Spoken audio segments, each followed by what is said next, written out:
So like, I'm gonna explain to you what happened like during the war, like the 1914 war, and then I'm gonna tell you what happened to Britain and like all the stuff that happened in Britain like during the war.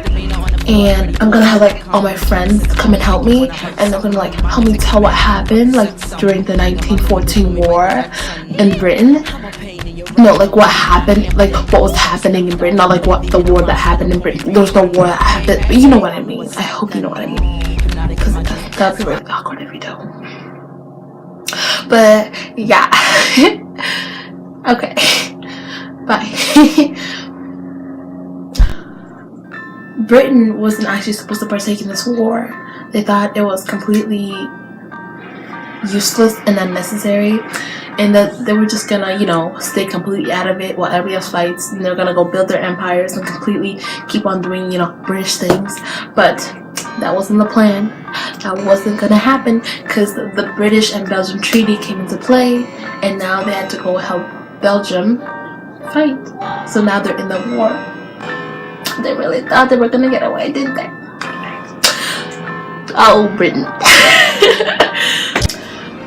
Britain soon realized that their army and their navy was too small to fight for the war. So they're like, okay, we can't take on these big powerhouses, empires, you know what I mean, with this tiny navy. So they asked for volunteers from all the colonies, and they were like, oh, Canada, come help us, you know, because we need you right now. During this war, let me tell you, children, let Auntie Raisin tell you.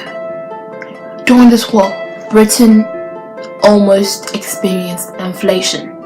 Now, during this war, they recognized that this was costing a lot of money to supply for these weapons, for the food, for the new armies and the new resources, and they were running out of money. And Britain, knowing Britain, they are the greatest. They couldn't go poor.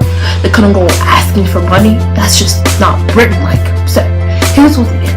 They decided to print more money out. That's a problem. That can create a large problem. So they printed out more money, knowing that this could result in inflation.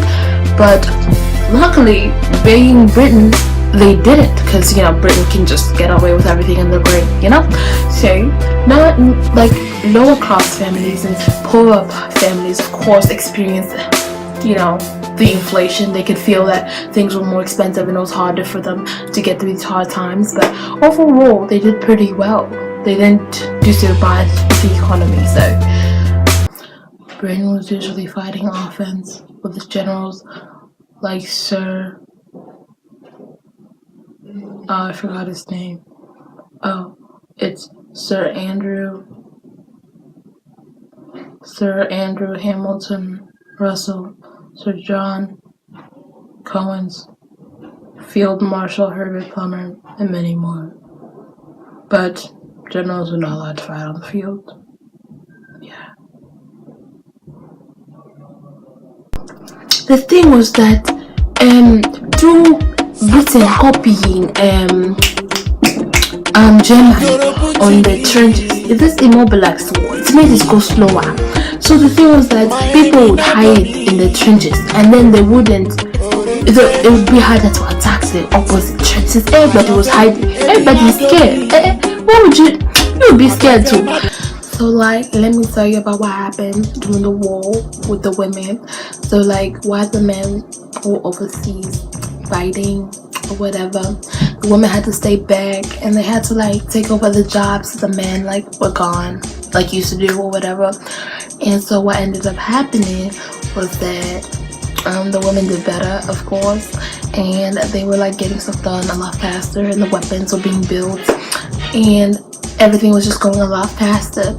So then they realized that women, deserve the rights of like a man. And so today I'm gonna explain to you the aftermaths of World War I to Britain. And the thing that happened to Britain was that they had a lot of men lost. The thing with Britain was that they had 750,000 men dead and 192,000 men imprisoned. And so humanitarian organizations like the Red Cross took care of food supply and health care for everybody in general. The aftermath of the war and the cost of war had a big impact on the economic stance of Britain, and therefore there was a large increase in taxes from 6% before the war to 25% after the war. And the thing was that there was also a doubling size in the number of civil services, as well as government control over the whole nation. And so things were kind of tight around the whole situation, and the government had a big divide. So this whole war also had a big impact on jobs, So before the war, people with the upper class were known to have maids and butlers, but after, all of a sudden, everybody from the middle class women were taking care of their own homes. So therefore, maids and butlers were found to almost never be able to find a job for themselves. Since the war took such a big toll on the economy, after the war, many families couldn't afford their large mansions, and they had to sell them to other museums or galleries who would take them in and turn them into war memorials.